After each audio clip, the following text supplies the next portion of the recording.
if you'd introduce yourselves to us, we'd be delighted, and delighted to be here with you for the presentation, please. Hi, everybody. I'm Mac Whitmer. I am from the LinkedIn Sales Solutions team. I'm part of our corporate accounts team that supports our Sales Navigator business. Many of you are familiar with LinkedIn. We have a very large consumer offering with 500 million members. But just in the last, 8 years or so, we started to explore how we could support corporates. And we're going to walk through a couple different topics today. And we should keep this interactive, even though we are doing a recorded session. If we have questions, let's dive in. So a little bit of an introduction for me. I am not originally Singaporean. We're in Singapore right now.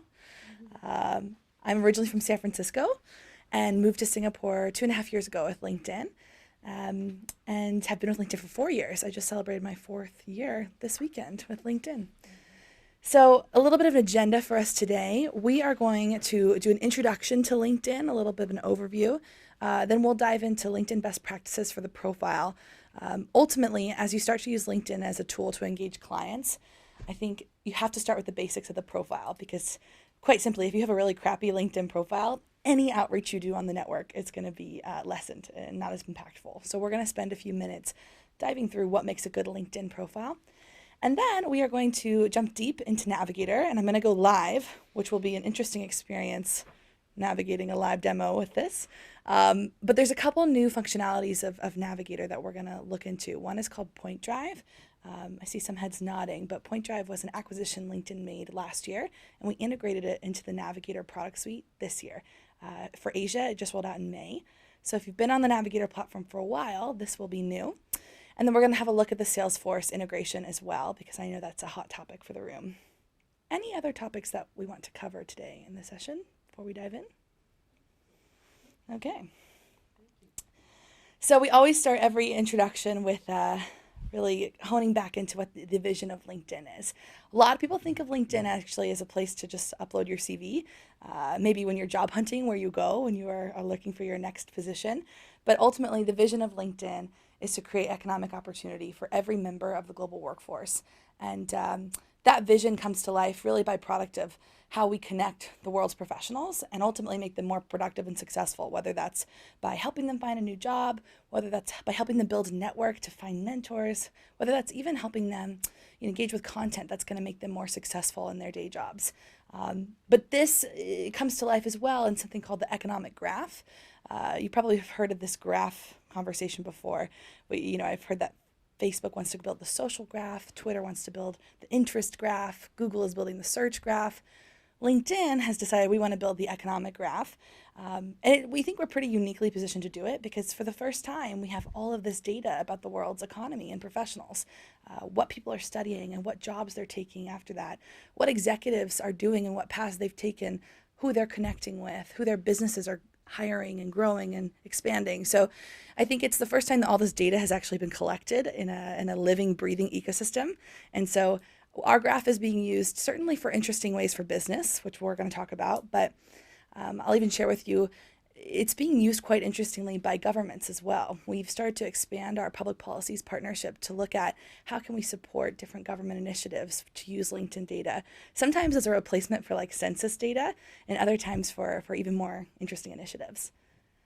So how are we doing? We're 500 million members today, but that's growing 2 members every second. So by the time our session's over, there will be hundreds of new members.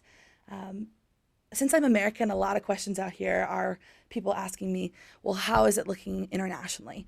And I will share with you that in Asia Pacific, we've just passed the 118 million member mark, and markets like China and India are some of the biggest markets we have in the world. Naturally because of population, but also just because of growth and interest. So we're really invested into this part of the world to see how we can continue supporting this.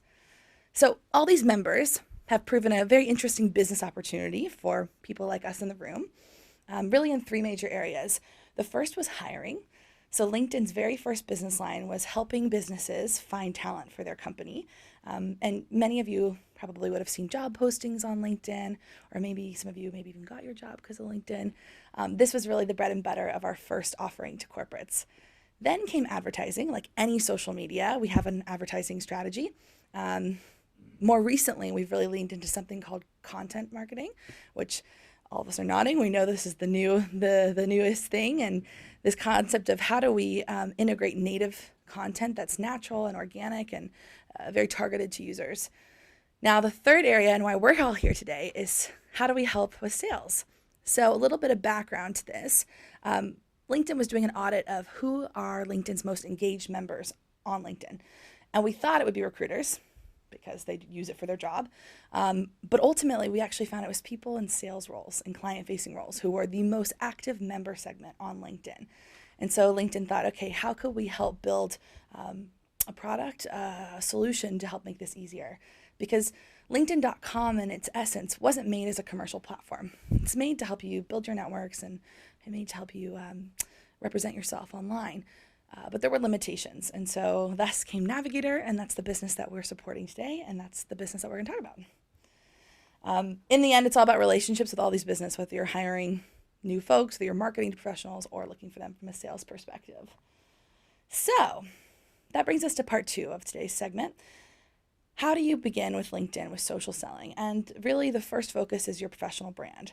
As I said earlier, we're going to really dive deep in how to use LinkedIn to find and engage clients. But if you aren't reflecting yourself well on LinkedIn, all of the engagements that you do will be less impactful.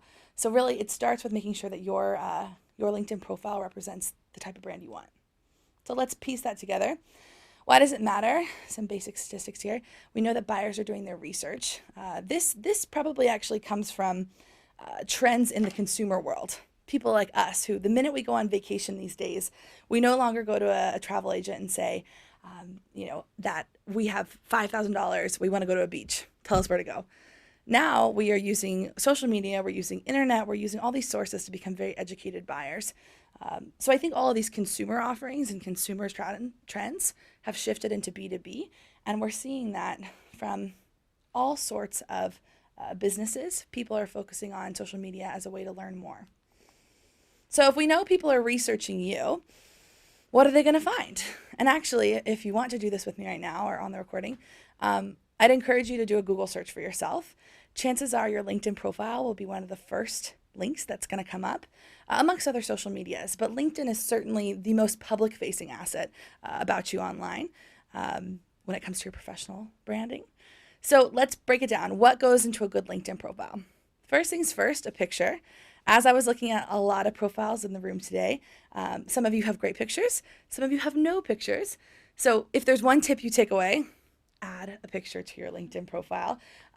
We always joke that not having a picture on your LinkedIn is kind of like going to a networking event with a bag over your head and still expecting people to engage with you.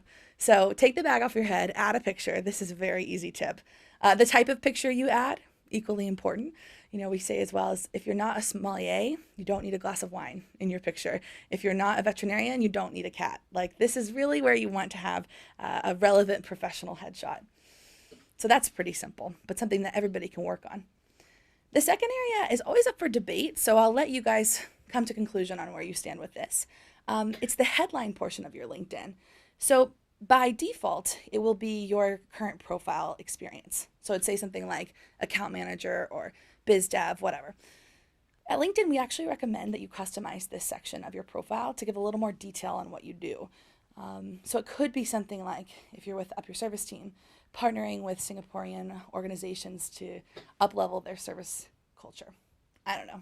Everybody has their tagline, their introduction. I think depending on the sector, I have different recommendations. For our clients in banking and ProServe or whatever sector that's perhaps more formalized, maybe keeping managing director is what you want. But when you are in a more creative sector or when you have a role that isn't as easily explained, we actually recommend putting some detail of what you do. And I think the other thing to keep in mind is that this segment of your profile is optimized for search. So if there was keywords you wanted to be found for, this is where you want to put them. So have a think about what that could be. I've also seen people do things very similarly where they say, managing partner, partnering with Singaporean organizations. So they'll give their title and then explain it. All right, the next piece, and this is, of all the pieces of the profile, I think most important, my personal most important piece is your summary. The summary of your LinkedIn profile is really the first introduction people have to you beyond your picture. And depending on the quality of your picture, this is your chance to redeem yourself or to explain further about yourself. But the summary has certainly an art to it. I think most people on LinkedIn write their summaries for a recruiter's eyes. So they're writing it as if they're like bragging about their past. Maybe if you're in sales, sometimes we've seen salespeople say, I'm a quota crusher who's been 180% of revenue targets for the last 3 years. I'm an expert negotiator. Like they're really drumming themselves up. Now, for a recruiter, that's relevant. However, if you are in a client-facing role and a client goes to search you and they see Ron's profile and they see something like Ron is an expert deal negotiator with years of crushing quota experience, the client's going to be like, oh, that's going to be a fun meeting, So not that Ron has that, but what I would encourage you is depending on your role, you want to think about the audience of who's viewing your profile. And for most of us in the room who are going to be client-facing using Navigator, I'd encourage you to write your summary, keeping in mind these folks. And if you need more help than that, I break it down in 3 parts. The first part of your summary should be just an introduction sentence. Maybe, over the course of my career, I've always been passionate about service, always been passionate about technology or helping humans reach their full potential. Maybe give a bit of a passion statement. Then go into the things I've done. In the last 10 years, I've been based in around Southeast Asia, working with different organizations on X, Y, Z. And then your third part of your summary can be now these days, I'm working for Up Your Service or working for LinkedIn, and here's what I'm doing in my current role to support my clients. And for an extra bonus, you can put, if you or your business are interested in learning more, feel free to reach me here. So I think of your LinkedIn as an opportunity to expand your brand, as an opportunity to generate inbound leads. You don't have to put your personal phone number up there. I know that there's some weirdos on LinkedIn who may take advantage. But by and large, the people on LinkedIn, from a client perspective, we do recommend putting your work details because you never know if somebody will reach out. I've actually had clients reach out to me because of my LinkedIn profile saying, we'd love to learn more. Not all of them have been slam dunk, but some we'll take. So that's your summary. Highly, highly important. Another tip I would give, a lot of people write their summaries in third person. So they'll say, Mac Whitmer has a history of experience and technology, blah, blah, blah. LinkedIn actually recommends that you write in the first, really to show an authentic self. So it doesn't look like your assistant wrote your summary for you. But also, again, it's the introduction to who you are. Keep it storytelling. Keep it keyword optimized. This is all searchable. So if there are words you need to have to be found for, this is where you want them. That doesn't mean that you should be listing off 20 adjectives and keywords that are going to surface your profile for search. Sprinkle them in organically. All right, this is pretty simple, but detail your past work experience. Make sure you're explaining the roles that you've had in the past, where you've been. I also would encourage you, as you look at clients' profiles, always get in the habit of looking at where they've been, because one of the easiest conversation starters with a new client is if they formerly worked for a business that you've already supported. So I was looking at Up Your Service case studies, and I saw that, Marina Bay Sands was one of the case studies you guys worked with. Imagine if there was the head of training and management who was formerly MBS and now was working for Hyatt Group. It'd be so easy to drop them a line by saying, oh, I see you were formerly at Marina Bay Sands. Congrats on your move to Hyatt. Were you involved with the sessions we ran with them, etc. So always get in the habit of checking out people's backgrounds. Okay, this is a piece that most members aren't doing that I would highly recommend. Very easy. In your experience section and your summary section, you can add rich media. And so you'll see examples here, videos, blog posts, any PDF. You have a couple different upload options. You can choose a link to a video or a website, or you can actually upload the content directly as a PDF. And this is too easy and such a missed opportunity if you don't do it. And so if you need help, I'm sure Fanny and the marketing team can help curate some approved and supported collaterals. Heck, you could even go to Up Your Service's website and see all of the case studies that you have, and it's as easy as uploading. But definitely make sure that you have 1 or 2 for each segment.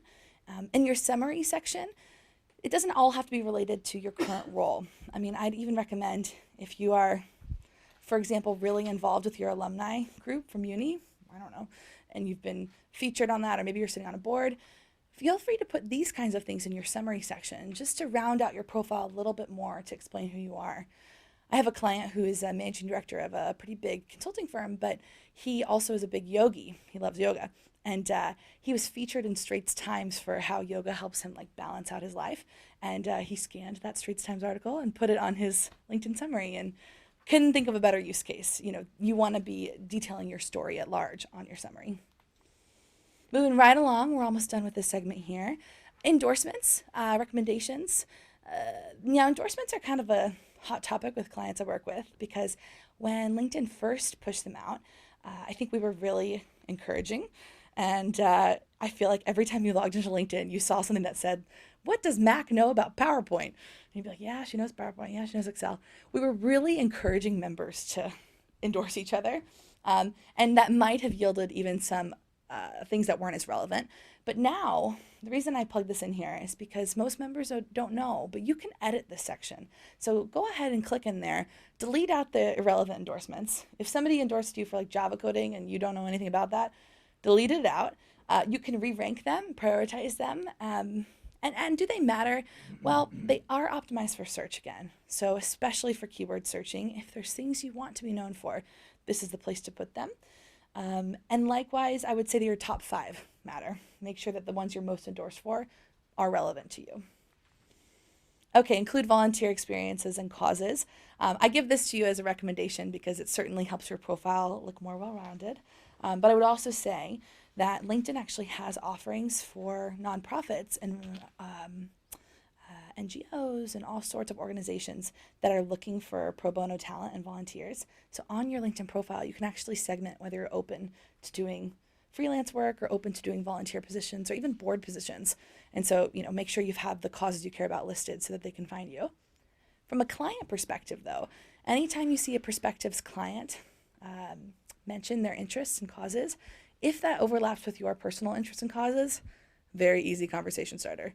Now, don't like make it up. If you actually really don't have much to say about animal welfare, you don't necessarily want to be pulling that up as like a huge commonality with the client and then get to the meeting and realize that you have no credibility on the subject. But this is an easy way to look for common connections. All right. So a couple more advanced tips. Make sure that you are customizing your URL on LinkedIn. So it's a little bit hard to see here, but the standard URL for LinkedIn is something like linkedin.com/ a whole like jarble of letters and numbers. You can own this. You can make it your name. If you have a very common name, you might be a little bit late to the game, so you'll have to do some customization. But if you have a unique name, chances are your URL is still available. And you just do this in your settings section. And a best practice from there then is you can put your LinkedIn URL on your business cards, in your email summary, etc. So why does this matter in the end? Well, because there's 2 types of people on LinkedIn. There are 2 Erica Robertsons, same person, just reflected very differently via their profile. And when you are client-facing, when you are an external role, it matters so much what your online presence looks like. Because you could be a lovely person offline, but if the person has not met you yet and isn't able to know that you are a lovely person, their first impression online may not always be what you want it to be. So those are some tips for your LinkedIn profile. We start the session there because from here on out, everything you see is going to be about finding clients and engaging them. But as I said earlier, if you don't have a strong LinkedIn presence, anything that you do on LinkedIn is going to be heard. Because if this Erica Robertson reaches out to a CEO versus this Erica Robertson, they're going to have different response rates, certainly. Any questions on the profile before we move on? Sorry, so I've got a question. Yeah. So my name is Wilson, and I'd like to ask, like, so for the Chinese profile on the China platform, LinkedIn, Yes. do we have to create it separately? Because the thing is, previously I've done it before, and you have to create it separately, and it seems kind of different with the platform.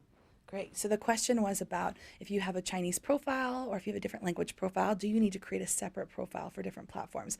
China specifically gets interesting because we do have a separate Chinese platform called Jitu. So in short, regardless of if you have Chinese or Italian profiles, you can actually create a connected dual profile, dual language profile. And so what that would mean is it's still the same LinkedIn identity, but you're going to have different interfaces of your profile with the language. So LinkedIn doesn't, you don't need to create a separate profile for China.